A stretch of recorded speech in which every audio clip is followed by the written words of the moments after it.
1 Pedro capítulo 1, nós vamos ler do verso 17 ao verso 21. Eu vou ler esse que é o texto que nós vamos estudar hoje, e acompanhe aí, depois durante o boletim esse texto está colocado e nós vamos lendo junto, tudo bem? Ora, se invocais como Pai, aquele que, sem acepção de pessoas, julga segundo as obras de cada um, portai-vos com temor durante o tempo da vossa peregrinação, sabendo que não foi mediante coisas corruptíveis, como prata ou ouro, que fostes resgatados do vosso fútil procedimento que vossos pais vos legaram, mas pelo precioso sangue, como de cordeiro sem defeito e sem mácula, o sangue de Cristo, conhecido com efeito antes da fundação do mundo, porém manifestado no fim dos tempos por amor de vós, que por meio dele tendes fé em Deus, o qual o ressuscitou dentre os mortos e lhe deu glória, de sorte que a vossa fé e esperança estejam em Deus. Paizinho amado, essa é a tua palavra, Pai. Coloco diante de ti esse estudo, a palavra que vai ser ministrada, que não as minhas palavras, mas as palavras do teu Espírito Santo sejam usadas aqui, Pai. Que os corações recebam essa palavra como um terreno fértil, essa semente venha a semear, venha a ser frutificada, Pai, como já foi falado aqui hoje. Que pessoas que não conhecem, não reconhecem teu Filho, conheçam ele, Pai, por meio do teu santo evangelho. Em nome de Jesus que eu oro. Amém. Queridos, então, nos versos anteriores, a gente estudou aqui lá no boletim, né, nos versos 13 a 16, Pedro nos mostrou que a santidade é a resposta inevitável de quem foi alcançado por Cristo. Então, a gente, se você pegar aí na sua Bíblia, no verso 13 a 16, vocês veem que no verso 13 ele começa falando assim, por isso. E por que ele fala esse por isso aqui no verso 13? Ele fala por isso porque antes, nos versos 10 até o verso 12, ele está falando da salvação. E antes ele também estava falando dessa salvação. Então, como ele está falando dessa salvação, e é por meio dessa salvação que nós temos então livre acesso ao Pai, nós temos acesso aos meios de graça e de misericórdia. Nós falamos aqui sobre ortodoxia, ortopraxia, já em alguns estudos anteriores, como a nossa vida prática tem que ser vivida mediante a nossa vida que a gente conhece de teologia, de doutrina, de que nós cremos, e não somente conhecer as coisas porque a gente conhece, né? E aí ele vem com esse por isso, e esse por isso ele vem para mostrar agora, então, já que as coisas são assim, então agora vivamos uma vida de santidade. E ele vai falar isso do verso 13 ao verso 16. E agora ele vai falar, então, já que as coisas são assim, então vamos viver então com temor ao Senhor. Então, é disso que nós vamos falar hoje. E é isso que o boletim está falando aqui agora também. Então, voltando ao boletim. O mesmo, portanto, do verso 13, que liga a sã doutrina, ortodoxia, a vida prática, a ortopraxia, continua conduzindo a intenção do texto. Ele permanece no mesmo tema, mas agora mais profundo. Se fomos chamados por um Deus santo para sermos santos, há ainda outra característica que deve marcar a nossa caminhada cristã: o temor. E aí, seguindo, para o mundo falar de temor a Deus é loucura, e para nós, o que deveria ser vida prática, muitas vezes se torna apenas doutrina. Então, nós vamos ver que muitas vezes a gente falar de temer a Deus no mundo, em situações clichês, né? Por exemplo, eu não faço isso, não cometo um pecado, ou não ofendo ao Senhor, não tomo uma atitude, seja de sim ou de não, porque eu temo ao Senhor, e você expor isso para o mundo é loucura. Meu amigo, você está deixando de ganhar dinheiro, você vai fazer isso mesmo? Você vai pagar imposto, você vai devolver esse troco, você vai, enfim, qualquer outra coisa que seja. Você vai cobrar um preço justo? Não, você pode extorquir essa pessoa, você pode dar um jeito de ganhar mais dinheiro de forma desonesta, mas você vai deixar de ganhar mais dinheiro, ou de ter mais poder, ou de ter alguma coisa por temor a Deus? Então, para o mundo isso é loucura. Por quê? Porque para o mundo Deus é loucura. Porque para o mundo Cristo revelado é loucura. E uma vida santa, se isso é loucura, que dirá então uma vida santa? Uma vida santa é eu abdicar de coisas, de comportamentos, de vantagens, em troco de quê? De nada. Porque esse Deus de fato não existe, então, para que existe a santidade? Qual é o ponto de eu não matar uma pessoa? Se Deus não existe, santidade não existe, moral não existe, então qual é o ponto de eu não roubar? Afinal de contas, eu tenho que viver por mim mesmo. E Eu sou o meu Deus e a minha vantagem é o que importa. Então, nada mais importa. Então, se para o mundo Deus não existe, o mundo já vive uma loucura. Onde dizer que ter uma vantagem é um absurdo para o mundo. Afinal de contas, a santidade de Deus é o nosso parâmetro. E para eles o parâmetro é a santidade que não existe. É apenas a vantagem e ganho próprio. Então, por isso que é loucura para o mundo falar de temor a Deus. E também, muitas vezes a gente pode sim acreditar e falar, eu temo ao Senhor e tal, mas isso pode ser apenas uma doutrina. Isso pode ser uma coisa que no nosso coração, na nossa mente, ela está ali nos martelando diariamente, mas diariamente eu tomo decisões que são duvidosas. Decisões que são contestáveis com aquilo que eu falo.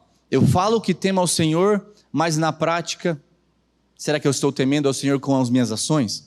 Né? Então, voltando ao boletim, também por vezes nos acostumamos a tratar o Senhor com uma intimidade, entre aspas, descuidada, que em certas ocasiões beira a falta de reverência. Cantamos sobre Ele, oramos a Ele e falamos dele com uma familiaridade que se esquece de quem Ele é e sua autoridade. Então, quantas vezes, até um irmão me deu um exemplo esses dias, nós vemos pessoas, até aqui em nosso meio, falando, só Jesus na causa.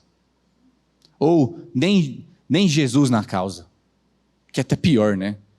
Ou usando expressões, tomando atitudes, fazendo piadas com um Deus que é santo.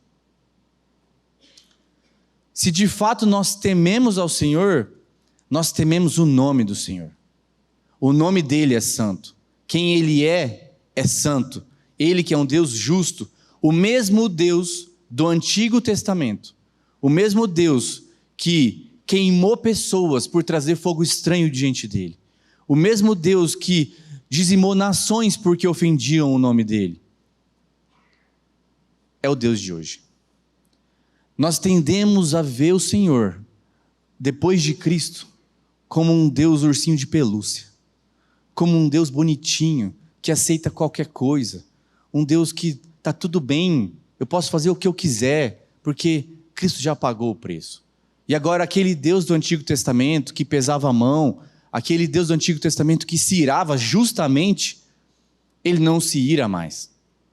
Agora aquele Deus do Antigo Testamento que era justo por causa da lei dele, pela santidade dele, não é mais justo. Ele não vai aplicar mais a sua justiça, porque agora eu estou com um escudo que é o Senhor Jesus Cristo. Queridos, o mesmo Deus do Antigo Testamento é o Deus de hoje. O mesmo Deus justo do Antigo Testamento é o Deus de hoje. O mesmo Deus santo do Antigo Testamento é o Deus de hoje. O mesmo Jeová, o mesmo Jireh, aquele Elohim, é hoje o mesmo Deus. Se ele não fosse, nós estaríamos perdidos. Porque a palavra dele seria mutável. Porque Deus podia amanhã acordar com o pé esquerdo e resolver acabar com tudo. Mas porque ele é imutável, nós temos segurança na palavra dele. Porque ele é imutável, nós podemos nos firmar em quem ele é. E ele é um Deus justo, santo, que nós devemos todo o nosso temor e reverência e respeito. Então, aqui quando Pedro está falando, ele está falando desse temor. Ele não está falando de um temor de eu simplesmente evitar algumas coisas. Ele está falando, Pedro ele estava vivendo uma transição da onde ele vinha, que ele era um judeu, e ele estava então se tornando um homem de Cristo. Então os judeus temiam o Senhor porque para eles o Deus era aquele Deus do Antigo Testamento. Era o Deus que fulminava pessoas. E agora Pedro tinha isso nele ainda. Então para ele também isso era muito caro. E ele estava mandando essa carta para pessoas que não tinham muitas vezes isso. O começo da carta, Pedro fala sobre vocês que são peregrinos, forasteiros dispersos. Então, essa carta podia atingir pessoas que nunca tinham temido o nome do Senhor. Essas pessoas que nunca tinham temido o nome do Senhor, que eram os gentios, somos nós. Nós que antes de conhecer a Cristo, não tínhamos nenhum respeito pelo Senhor. Nós que antes de conhecer a Cristo, talvez a gente falasse, poxa, Deus, eu acredito em Deus, mas esse Deus era um Deus desconhecido. E uma vez que nós reconhecemos Cristo como nossa vida, então nós passamos a conhecer o caráter de Deus, que é um Deus santo. Então é disso que nós vamos falar aqui hoje. E aí, voltando ao boletim, é verdade que fomos adotados, que podemos chamá-lo de pai e nos aproximar com confiança do trono da graça, como o autor de Hebreus diz. Mas o perigo mora justamente em confundir a confiança do filho com a banalização do que é santo. Nós podemos sim confundir isso. Nós que, não sei se todos aqui têm pai, mas aqueles que têm um pai que nós podemos olhar e admirar, nós nunca vamos chegar para esse pai e tratar ele com desrespeito porque ele é meu pai. Não é porque ele é meu pai e eu tenho intimidade com ele que eu vou tratá-lo de maneira descuidada, que eu vou tratá-lo de maneira desrespeitosa. Então, se o meu pai, que eu admiro na terra, que é falho, que não é santo, eu trato assim, que dirá o Senhor? Antes de avançarmos, voltando ao boletim, precisamos entender o que Pedro quer dizer com temor. A palavra empregada aqui não tem intenção de descrever pavor, aquele medo que faz um escravo tremer diante de um senhor cruel, como era o caso muitas vezes naquele contexto. O temor que o apóstolo nos instrui é a reverência, o respeito profundo diante da majestade e da santidade de Deus. É semelhante ao temor que um filho amado nutre por um pai, a quem honra e admira, diante de quem compreende o contraste entre tantos aspectos nossos e do Pai. E aqui eu quero trazer como exemplo um caso, algo que aconteceu, uma história que existe no Antigo Testamento, que é a história de Uzá. Quantos aqui estão familiarizados com a história de Uzá? Levante sua mão. Poucos. Então, Uzá era um homem, não vou entrar em grandes detalhes aqui, mas que ficou com a arca dentro da casa da família dele por muito tempo. E esse homem, ele então foi chamado pelo rei Davi a levar a arca para Jerusalém. E o rei Davi teve uma ideia. Deus havia instruído que a arca deveria ser levada pelos levitas em varões nos ombros, carregadas. Era assim que Deus havia instruído que a arca deveria ser levada. Mas Davi teve uma ideia. Poxa, a modernidade está aí. Vamos colocar então a arca num carro para ela ser puxada por homens ou por bois. E assim não é pesado para ninguém, né? E aí a arca então é colocada em cima de um carro, uma carroça, e é levada. Em determinado momento, Uzá estava ali por perto nesse transporte. Em determinado momento, a arca passa numa pedra, o carro dá uma balançada e a arca ia cair no chão. E Uzá pega e coloca a mão na arca para segurar, para a arca não cair no chão. No mesmo instante, Uzá morre. Por que Uzá morre? Olha só, ele foi um homem que cuidou da arca, ele teve zelo pela arca porque ele pensou, eu segurei a arca. Ele estava querendo cuidar disso, ele não estava querendo deturpar ou profanar. Mas Deus disse que ninguém deveria tocar na arca. Uzá falhou no momento que ele achou que a mão dele era mais pura do que o chão.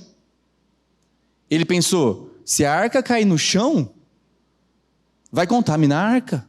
Ou vai quebrar, ou vai acontecer alguma coisa. Então a minha mão pode proteger a arca.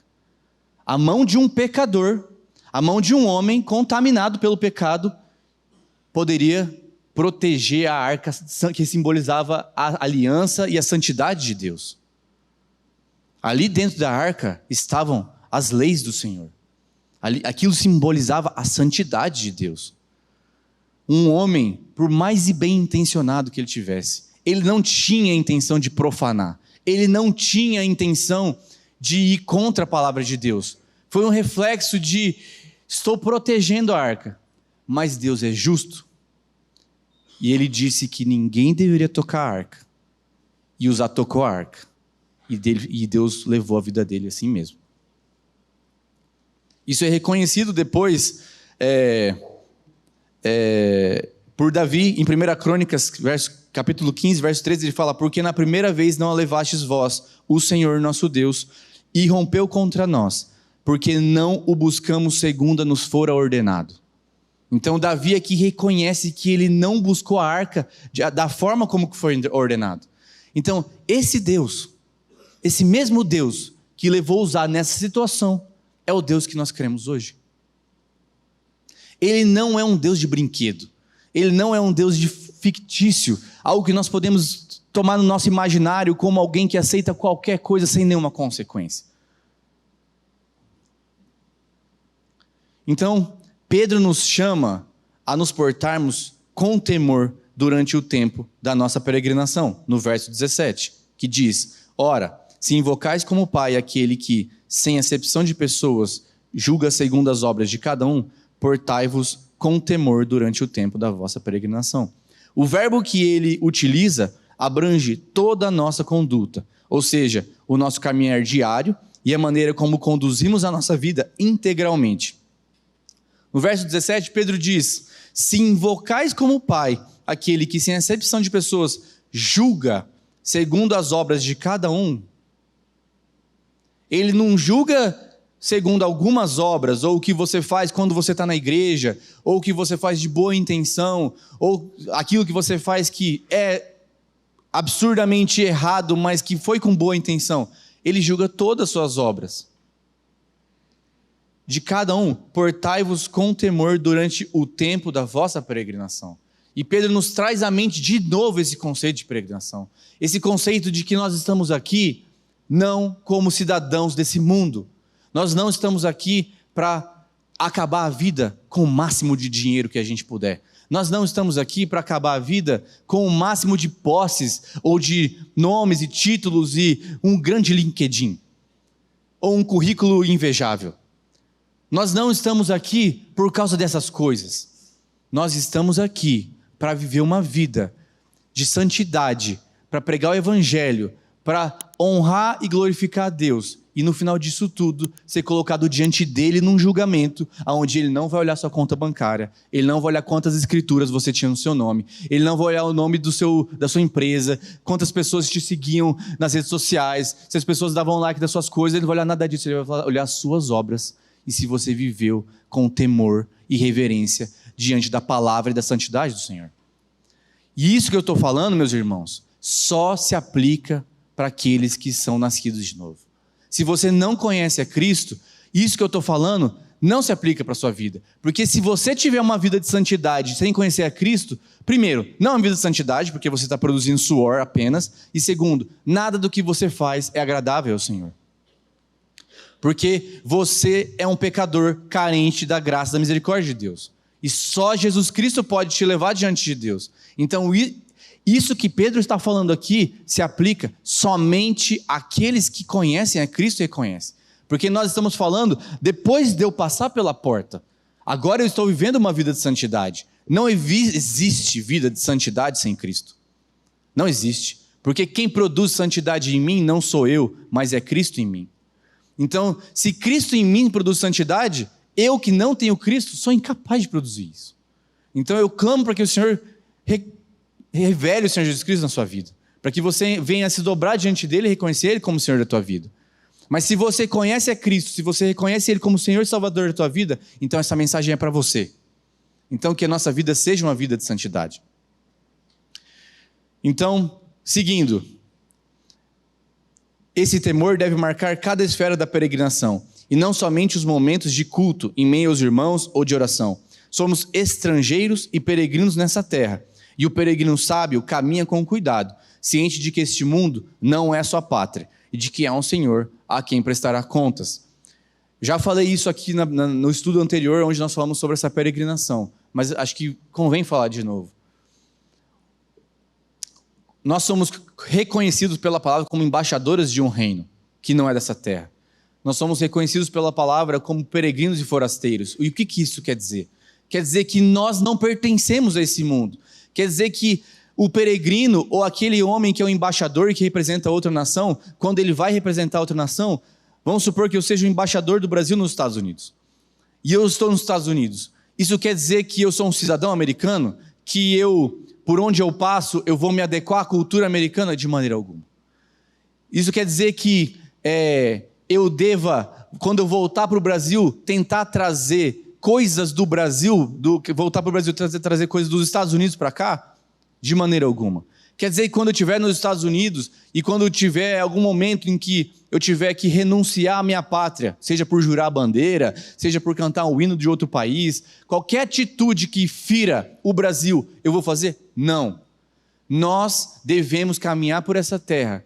Todo mundo deve olhar para a gente, todas as pessoas à nossa volta, e saber, poxa, o Fernando, o Maurício, o Bruno, não pertencem a esse mundo. Esses caras agem diferente. Essas pessoas são diferentes. Eles não se adequam ao que nós estamos fazendo. Pô, todo mundo está sonegando imposto, mas eles não. Todo mundo está fazendo isso, mas eles não. Todo mundo fura a fila aqui do trânsito, mas eles não. Todo mundo faz alguma coisa que parece super virtuosa, mas eles não. Por quê? Porque eles não são desse mundo. Porque eles não pertencem a essa pátria. Então, é isso que Pedro está dizendo. Nós devemos caminhar por esse mundo e quando nós nos apresentarmos diante do Senhor, as nossas vestes não devem estar contaminadas pelo mundo. Senhor, eu saí hoje para trabalhar. Segunda-feira, 8 horas da manhã, amanhã, muitos de nós vão sair para trabalhar, muitos de nós vão sair para a faculdade, para ir para a escola, para fazer alguma coisa.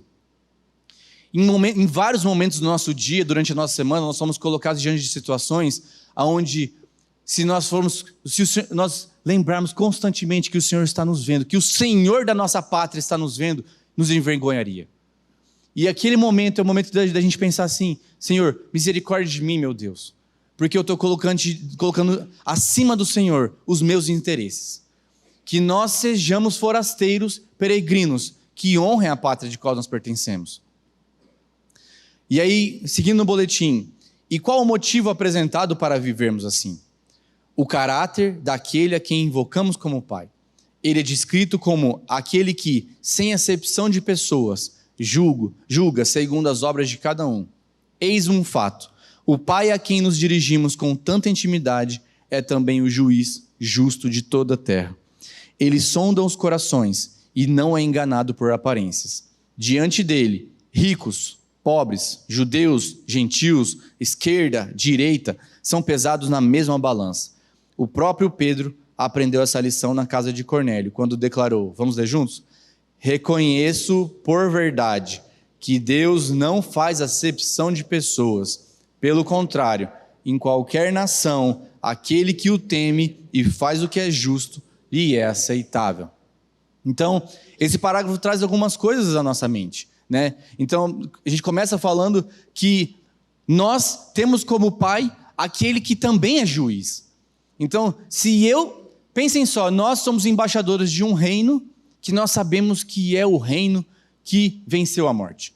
Nós sabemos que o rei desse reino é o rei de todos os reinos, é o rei do universo. Então, nós devemos agir de acordo com isso. E além de tudo isso, este rei também é o juiz. E é isso que nós estamos falando aqui. Que além de Deus, ele ser o nosso Pai, ele também é juiz.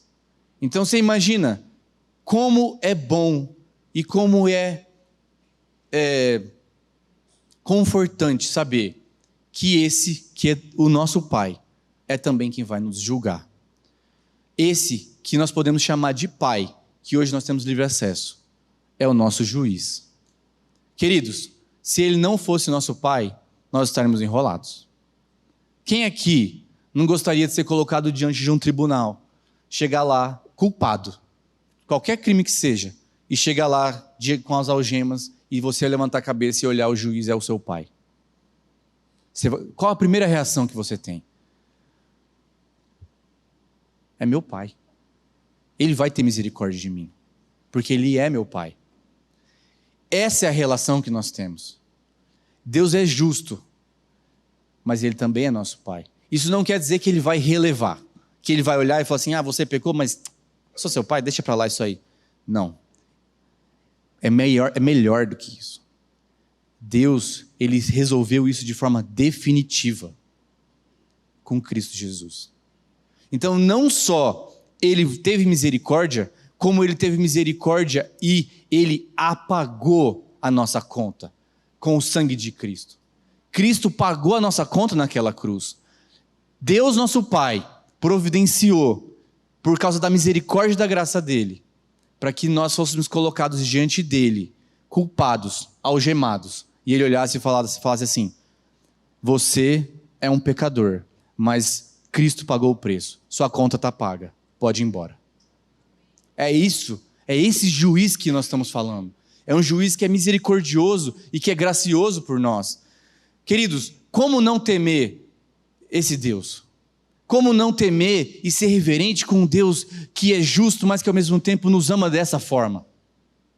Então, no boletim ainda, voltando um pouco, nós falamos assim: o Pai a quem nós dirigimos com tanta intimidade é também juiz, justo de toda a terra.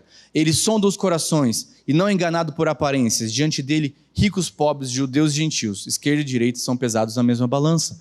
A balança de Deus, e é isso que Pedro está falando aqui, não é diferente dependendo de quem está sendo pesado.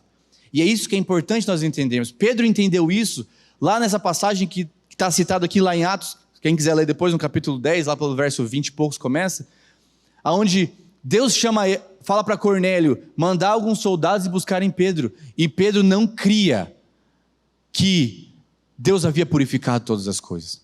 Pedro era judeu. Para os judeus, o povo judeu era o povo de Deus. E Deus mostrou para ele, através de uma visão, onde na visão Deus manda Pedro matar alguns animais. E Pedro fala: não, eu nunca vou me tornar impuro. Mas aí o anjo fala: você está falando que aquilo que o Senhor purifica é impuro? E Pedro entende então, por meio dessa visão, que Deus purificou a todos a quem Ele quer, e não somente judeus. Graças a Deus, porque hoje nós temos livre acesso a Deus, ao Pai. Então, Pedro entendeu que Deus não faz acepção de pessoas. Quem Ele purifica é puro. Quem Deus escolhe é dele. Não é quem Pedro acha que é. Não é quem nós achamos que é. Isso traz à nossa memória, até me trouxe à memória um estudo que uma vez o Márcio Frois fez aqui, em que ele falava sobre nós muitas vezes olharmos para pessoas e colocarmos condição para a salvação dessas pessoas. Às vezes nós temos uma pessoa que nós conhecemos que é muito rica, o cara é milionário, o cara é bilionário, e você olha para a pessoa e fala assim: não dá para pregar o evangelho para esse cara, não dá, o cara é bilionário, esse cara nem precisa. Ou aquele seu familiar que você olha e fala assim: como que eu vou pregar o evangelho para essa pessoa?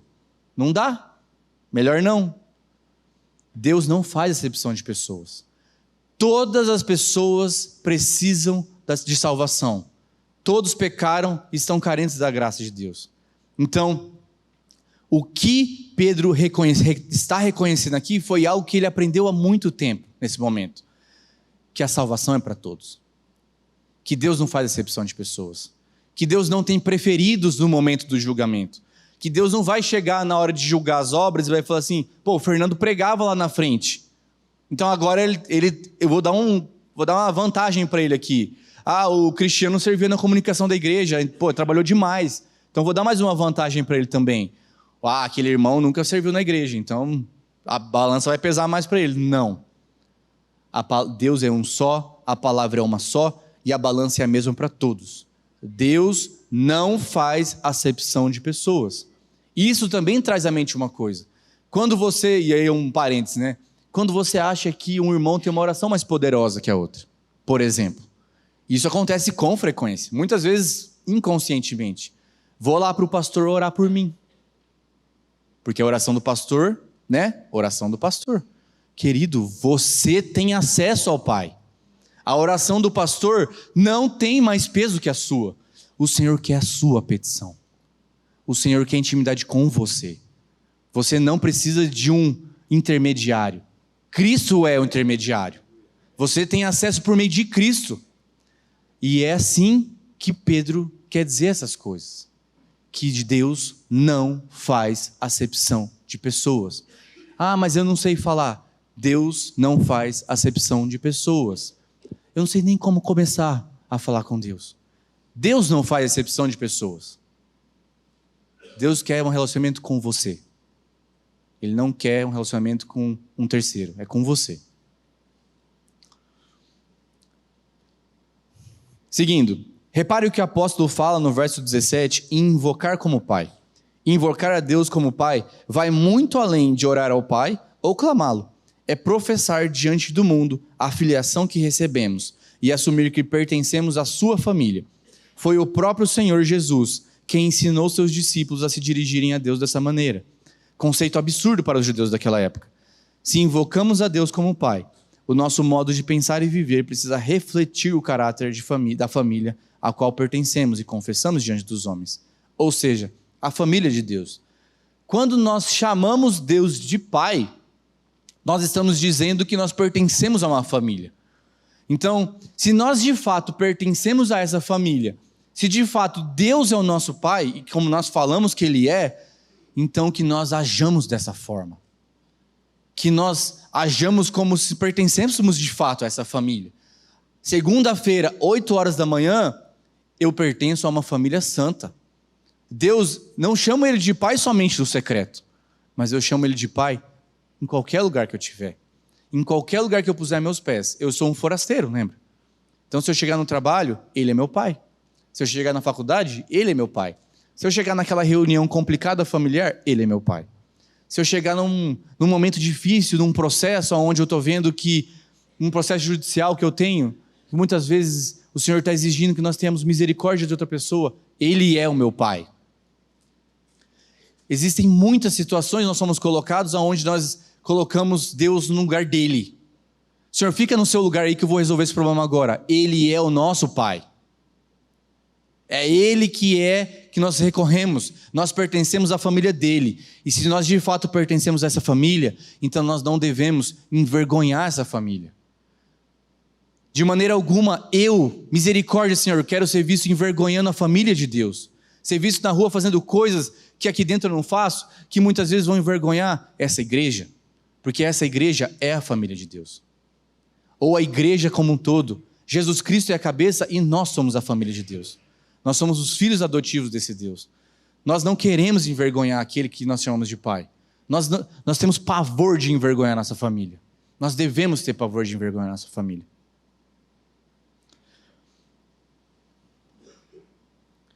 Seguindo no boletim, o temor é que somos encorajados, porém, não nasce apenas de sabermos e confessarmos quem é o nosso Pai, mas também de reconhecermos o quanto custou a nossa liberdade. É por isso que Pedro prossegue. Vamos ler juntos? Sabendo que não foi mediante coisas corruptíveis, como prata ou ouro, que fostes resgatados do vosso fútil procedimento que vossos pais vos legaram. A palavra resgatados remete a uma situação comum daquela época, a do escravo comprado por um preço, tirado do seu antigo senhor para pertencer ao novo. Nós éramos escravos do pecado e fomos comprados. Agora pertencemos a outro Senhor. Romanos 6:22 diz: agora, porém, libertados do pecado, transformados em servos de Deus, tendes o vosso fruto para a santificação e, por fim, a vida eterna. O texto diz: transformados em servos de Deus. Nós não escolhemos ser servos de Deus, nós fomos feitos servos de Deus. Não foi você que escolheu servir a Deus. Deus comprou a sua vida. Deus comprou por preço alto. Como Pedro está dizendo aqui, não foi por ouro, não foi por prata, mas foi por sangue. E do que fomos resgatados?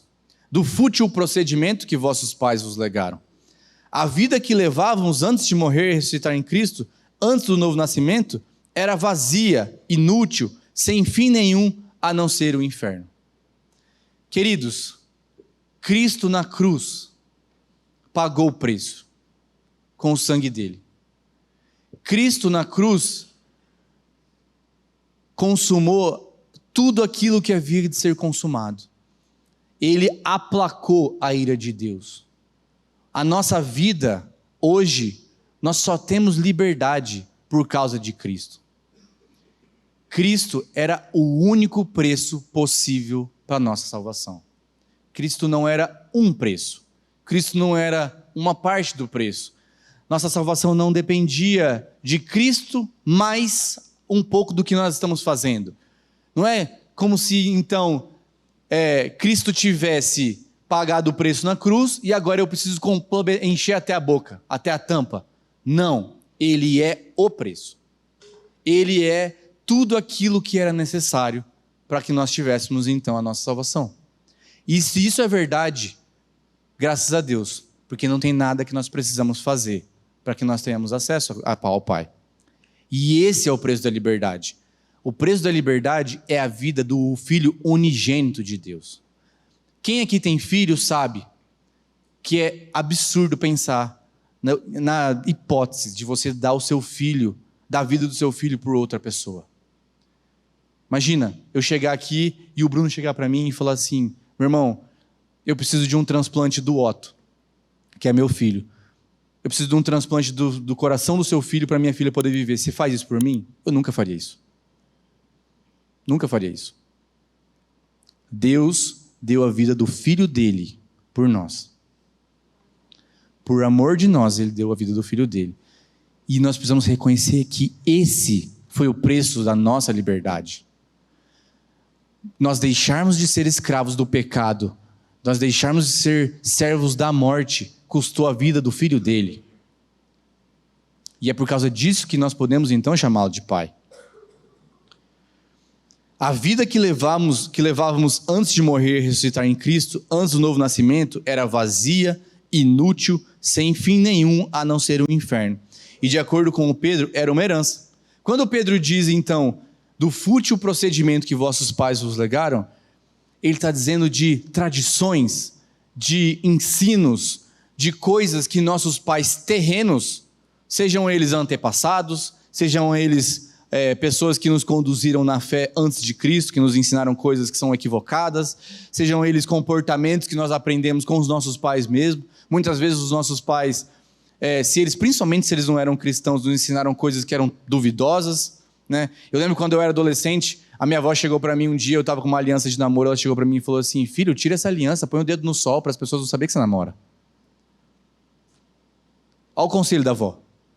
Então, esses procedimentos que os nossos pais nos legaram, sejam eles os procedimentos da vida terrena, espirituais, assim, Pedro está chamando isso de fútil, muitas vezes.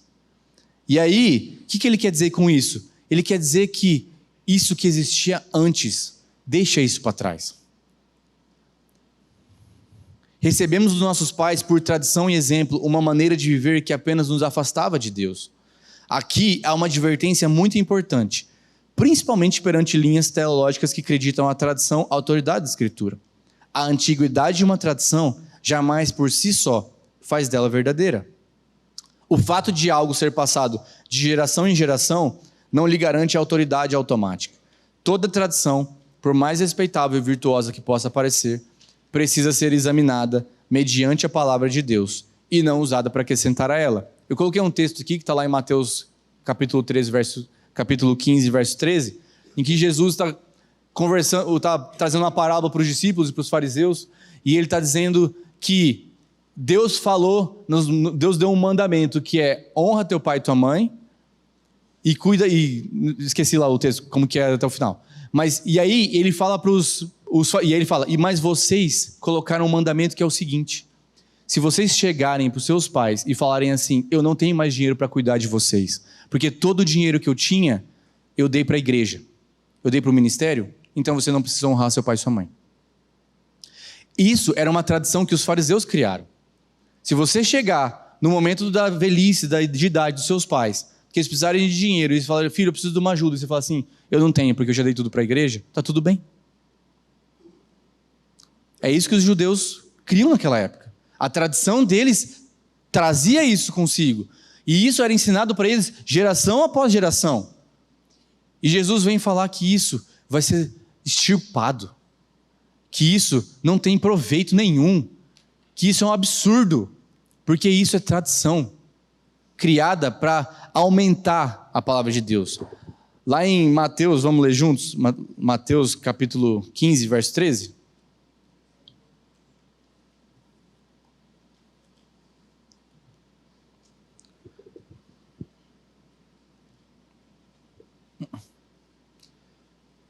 Mateus 15, 13 diz assim: ele, porém, respondeu: toda a planta que meu Pai Celestial não plantou será arrancada. Então, Jesus está dizendo aqui que essas tradições, esses comportamentos, essas coisas que muitas vezes nós temos como virtuosas, se nós analisarmos isso com a palavra, com aquilo que o Senhor realmente falou, devem ser extirpadas se não forem mediante a palavra. Então, esse fútil procedimento que nós temos da nossa vida, que nossos pais nos deixaram, deve sim ser examinado de acordo com a palavra. Muitas vezes, nossos pais nos ensinaram coisas que realmente são virtuosas, São coisas que são de acordo com a palavra. Mas muitas vezes também nós temos valores, comportamentos, coisas que nós cremos, que se nós colocarmos o óculos do Senhor, a cosmovisão cristã, e analisarmos isso com a palavra de Deus, não tem mérito algum. Então, o que Pedro está dizendo é isso, para que nós somos resgatados desse fútil procedimento que nós somos deixados. E aí, seguindo, Pedro contrasta esse resgate com aquilo que o mundo considerava mais valioso, prata e ouro. Eram os bens mais cobiçados da sua época e ainda hoje são desejados. No entanto, visto da eternidade, são coisas corruptíveis, que apodrecem, enferrujam e perdem valor. E o que é valor, meus irmãos? Né? O que é valor? Não sei se algum de vocês já teve a curiosidade de tentar entender o cartel do diamante. Mas o diamante, que é uma das pedras mais preciosas do mundo, que é algo desejável, as pessoas compram solitários para as mulheres, as pessoas contam, muitas vezes guardam valores em diamante. O diamante é um projeto de um grupo de pessoas, judeus, no mundo, onde eles se juntaram e conseguiram extrair o máximo possível e começaram a falar que era uma pedra valiosa, e ela ficou valiosa porque eles falaram que era valiosa. Quem disse que é valiosa? Quem disse que o ouro e que a prata tem o valor que tem? Se não um mercado, um gráfico em algum lugar, ou um site em algum lugar. Se eu chegar aqui com o Maurício e fizer um contrato com ele, falando para ele assim, Maurício, me vende esse tênis seu aí por R$2, e ele falar tudo bem, isso é valor. Para ele vale R$2 e para mim também. Se eu falar que eu pago 1.000 e ele falar tá bom, R$1.000. O valor é uma coisa absurdamente abstrata e absurdamente subjetiva. Quando Pedro diz, aqui no verso 18, que não foram mediante essas coisas corruptíveis, não foi mediante prata, não foi mediante ouro, você pode pegar aquilo que tem mais valor que você consegue imaginar. Você pode pegar aquilo que você fala, mas isso nunca vai passar. Mas isso é um bem muito escasso, que com certeza tem muito valor. Hoje em dia, para quem é mais jovem, o pessoal fala de Bitcoin, porque o Bitcoin, ele tem um número específico de Bitcoins e ele é escasso e por isso que ele tem muito valor. O que importa? Ainda assim, é um contrato social de valor. É especulação. Pedro está dizendo que essas coisas são corruptíveis, que elas vão ser corroídas. Ainda que você ache que isso tem valor, isso não tem valor algum. Nós não fomos resgatados por esse preço. No entanto, vistos da eternidade são coisas corruptíveis, que apodrecem, enferrujam e perdem valor. Nenhuma fortuna desse mundo seria capaz de pagar pelo resgate de uma única alma. O próprio Pedro havia dito ao mendigo à porta do templo. Aí em Atos 3:6, Pedro diz assim, Pedro, porém, lhe disse, não possuo nem prata nem ouro, mas o que eu tenho, isso eu te dou. Em nome de Jesus Cristo, um Nazareno, anda. Essa passagem é a passagem que tinha um mendigo na porta do templo, que estava lá fazia muitos anos, pedindo esmola, pedindo de um jeito de andar, tentando dar um jeito na vida dele. E Pedro chega para ele e fala assim, meu amigo, eu não tenho dinheiro para te dar. E ainda que eu tivesse, eu não deveria te dar, porque não é isso que você precisa. Você precisa de salvação. O nome de Jesus Cristo, aquele que nós devemos ter temor, anda. Em nome de Jesus, levanta e anda.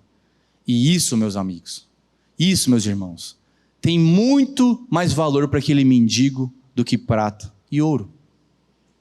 Não é porque ele andou, não, mas é porque naquele momento ele conheceu Jesus Cristo. Porque naquele momento ele pôde experimentar o poder do nome de Jesus Cristo. Ele já estava anunciando desde lá que existe algo tão mais valioso do que qualquer coisa que podemos imaginar. Seja prata, seja ouro, sejam diamantes, criptomoedas, carros ou poderes. E aí a pergunta que fica é, mas qual foi o preço então? E aí lá no verso 19 Pedro diz, vamos ler juntos? Mas pelo precioso sangue, como de cordeiro sem defeito e sem mácula, o sangue de Cristo. O resgate não foi pago com tesouros, mas com sangue incontaminado.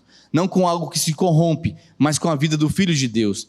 Pedro usa aqui a linguagem sacrificial do Antigo Testamento para afirmar que o cordeiro pascal tinha que ser sem defeito algum. Esses textos de Êxodo e Levíticos, esses de Êxodo especialmente, que definem como a Páscoa devia acontecer. E queridos, Deus tinha dado para o povo um meio que simbolizava aquilo que havia de vir. Deus tinha dado para o povo dele uma forma deles... Eles não tinham ideia do que aconteceria, mas que já simbolizava o cordeiro que havia de vir. E quando a palavra fala do sangue de Cristo, a palavra fala que o sangue, lá em Levítico 17:11, diz assim: porque a vida da carne está no sangue. A vida da carne está no sangue. Ou seja, quando nós falamos do sangue de Cristo, muitas vezes nós podemos ter uma concepção equivocada de que o sangue de Cristo, aquela gota do sangue de Cristo, teria algum poder. Como se, por exemplo, se Jesus, sendo um carpinteiro, ele cortou o dedo dele e caiu uma gota de sangue no chão, e aquele sangue, se alguém pegasse, fizesse alguma coisa, poderia ser salvo, porque aquele sangue foi suficiente. Quando a palavra fala de sangue, ela está falando da vida de Cristo, porque a vida da carne está no sangue.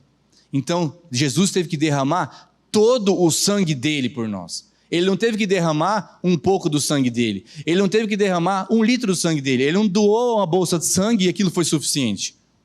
Quando nós lemos isso, que o preço foi pago com sangue, é todo o sangue dele. Ou seja, toda a vida dele. Toda a vida de Cristo, naquele momento, se esvaiu do corpo dele, para que então nós tivéssemos vida. E não era qualquer sangue. Então, também isso é importante a gente entender. O sangue de Cristo, ele é único. Por quê? Porque ele é o único homem que não tinha pecado. Ele é o único homem que poderia ser, então, o cordeiro. Porque o cordeiro que é levado para o matadouro, que é levado para o holocausto, ele não podia ter mácula, ele não podia ter mancha, ele não podia ter uma perna quebrada, ele não podia ter nada. Ele tinha que ser um cordeiro perfeito. Qual de nós pode ser um cordeiro perfeito? Qual de nós nunca pecou? Cristo é o cordeiro perfeito. Cristo é o cordeiro de Deus que tira o pecado do mundo. Cristo é o único que podia verter o sangue dele por nós. Prata poderia verter o sangue por nós? Eu podia chegar diante de Deus com montanhas de ouro e dizer assim: Senhor, aceita toda a riqueza do mundo em troca da minha alma? Queridos, Deus já é dono da prata e do ouro. Deus já é dono de tudo deste mundo. Ele criou e Ele pode fulminar esse mundo com o estalar dos dedos dele. Deus já é dono de tudo. O que Deus aceitou, no caso, foi o sangue do Filho dele. O sangue do Filho dele é aquilo de mais precioso que Deus tinha. Esse é o Filho amado em quem eu tenho prazer. É esse Filho que então foi o preço. Não é sangue, não é sangue de um homem, não é prata, não é ouro, não é diamante, não é nada. O preço que foi pago pela sua vida foi a vida do unigênito de Deus. Deus feito homem por mim e por você. E aí, lá no final desse parágrafo diz assim, vamos ler juntos, Hebreus 9:22.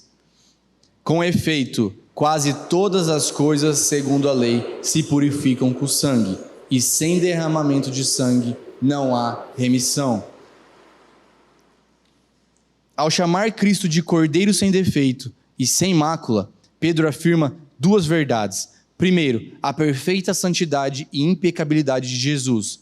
1 Pedro 2:22 diz assim, vamos ler. O qual não cometeu pecado, nem dolo algum se achou em sua boca.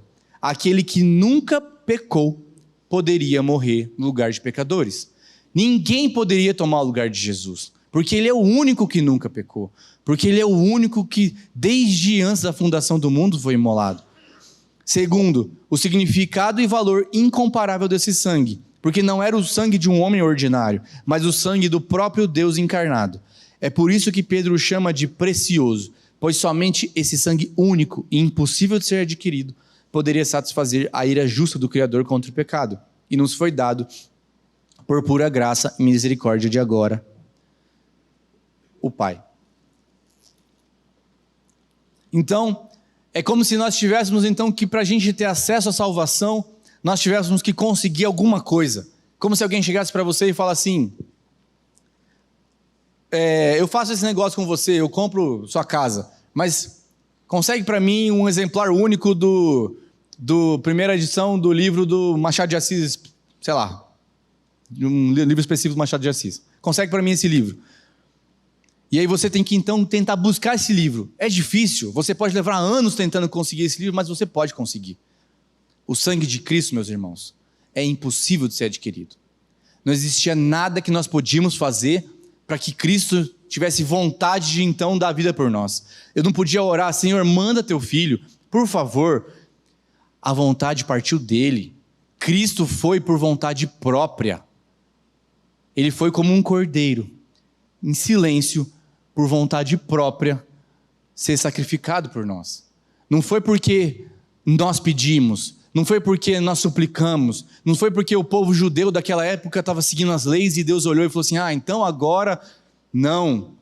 Foi porque Deus quis. E porque Deus quis, pela vontade dele, Jesus Cristo se submeteu à vontade do Pai e falou, seja feita a tua vontade, meu Deus. Eu amo esse povo. Eu amo esse povo. E eu dou a minha vida por ele. O cordeiro não foi uma solução improvisada. Pedro afirma que ele foi, 1 Pedro 1,20 fala assim, conhecido com efeito antes da fundação do mundo. A cruz não foi o plano B de Deus diante da rejeição dos homens, mas sim seu propósito eterno de manifestar a sua graça. Conhecido antes não significa que Deus apenas previu o que aconteceria, como apenas quem prevê o futuro e age de acordo. Significa que ele determinou que o seu filho seria entregue por nós.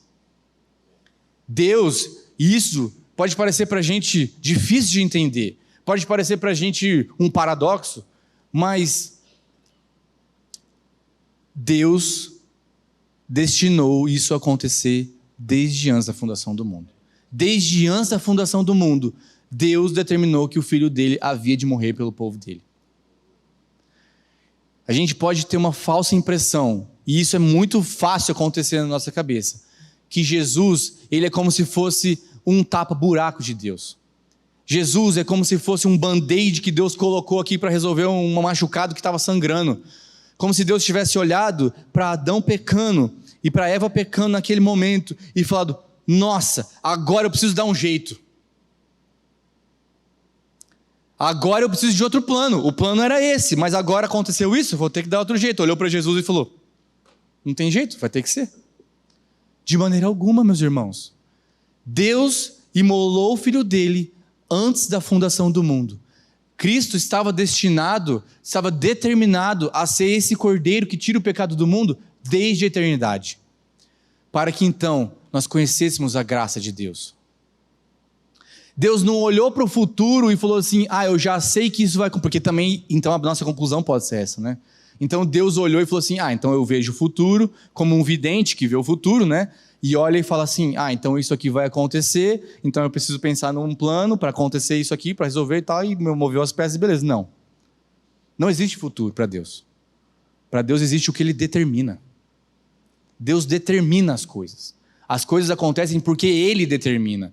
Não é Deus olha e aí Ele reage. As coisas acontecem pela palavra dEle. Deus determinou que as coisas fossem do jeito que elas são. E isso traz à nossa mente uma coisa muito importante, meus irmãos. Deus determinou que o filho dele morresse por mim e por você. Quão profundo é isso? Quão profundo é saber o tamanho do preço e saber que Deus determinou que o filho dele morresse por mim e por você. Atos 2:23 diz assim, sendo este entregue pelo determinado desígnio e presciência de Deus. E Apocalipse 13:8 diz, do cordeiro que for morto desde a fundação do mundo. Antes que houvesse um universo, antes que houvesse um pecado, antes que houvesse qualquer coisa, já existia um cordeiro destinado a morrer. Aleluia, meus irmãos. Porque Deus nos deu essa solução, Deus nos deu, o preço foi pago antes mesmo que eu pecasse. Esse plano eterno, contudo, foi, porém, manifestado no fim dos tempos por amor de vós. Vivemos agora a última parte do plano redentivo de Deus. Desde o haja luz, lá em Gênesis capítulo 1, até a manifestação, morte e ressurreição de Cristo e o seu retorno. E o motivo de tudo está afirmado por Pedro em 3 palavras. 4 aqui no caso, né? Eu errei aqui. Em 4 palavras. Por amor de vós. Essa é a prova definitiva do seu amor. Um amor que não nasceu ontem, mas que existe na eternidade. Compreender que o nosso resgate foi planejado antes do tempo mesmo existir é constrangedor e é consolador ao mesmo tempo. Constrangedor por tamanho e merecimento. Meus irmãos, nós não merecemos isso. Eu sei que eu não mereço isso. Eu sou um homem falho, eu sou um homem cheio de problemas, eu sou um homem que não honra ao Senhor como deveria honrar, eu sou um homem que em muitos momentos da minha vida meus pés vacilaram, minha fé foi fraca, e eu nunca na minha vida mereceria um amor desse tamanho. E por isso é constrangedor. Porque quando eu vejo Cristo pregado na cruz, pensar nele, no sofrimento que ele passou, ele se tornou maldito e pecado por mim. Eu não mereço isso, meus irmãos. Isso é muito constrangedor. E saber que esse Deus me ama, esse tanto, queridos, isso é muito consolador. É consolador porque os planos de Deus, que decreta tudo antes mesmo da fundação do mundo, jamais pode falhar. Os planos de Deus não podem fracassar. Deus determina e as coisas acontecem. Hoje, cada um de nós pode estar passando por um momento muito difícil. Pode estar passando por um problema familiar grave em casa. Pode estar passando por uma doença. Pode estar passando por um problema financeiro. Pode estar passando por qualquer tipo de situação. Coisa que eu não consigo nem imaginar. Coisa que só você sabe. Que às vezes ninguém sabe. Eu quero te dizer uma coisa. Deus está no controle da sua vida. Ele é soberano para te colocar nessa situação, mas Ele é soberano e Ele é misericordioso para te tirar dela também.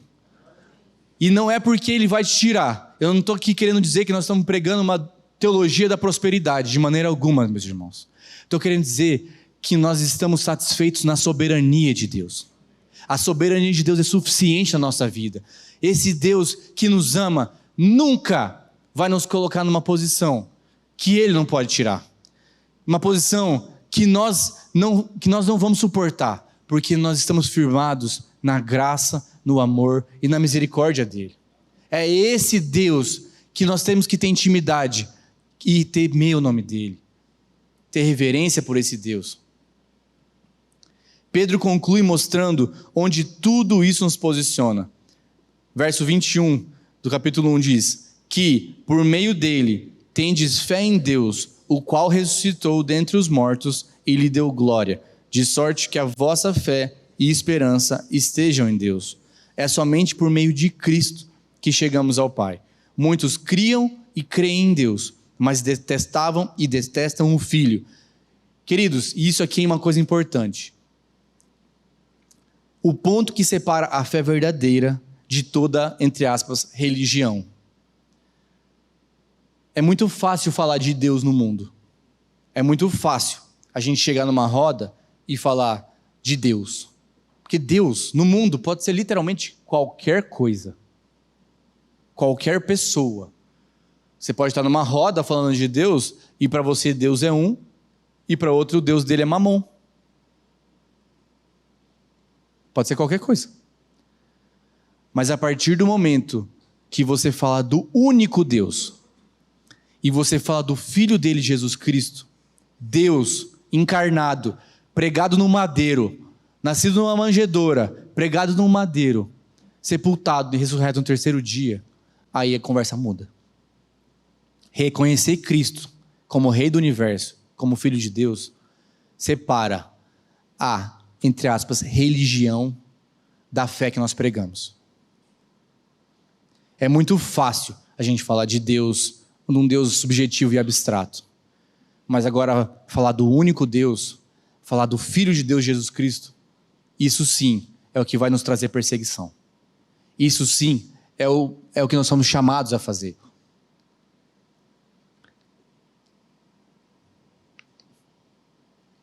Porque Atos 4,12 diz: e não há salvação em nenhum outro. E a fé que confessamos se firma sobre um fato, que nenhuma outra pode se firmar: a ressurreição. Vencemos a morte em Cristo. O mesmo Deus que trouxe Jesus de volta dentre os mortos é aquele em quem ancoramos a nossa fé, nossa alma e nossa esperança.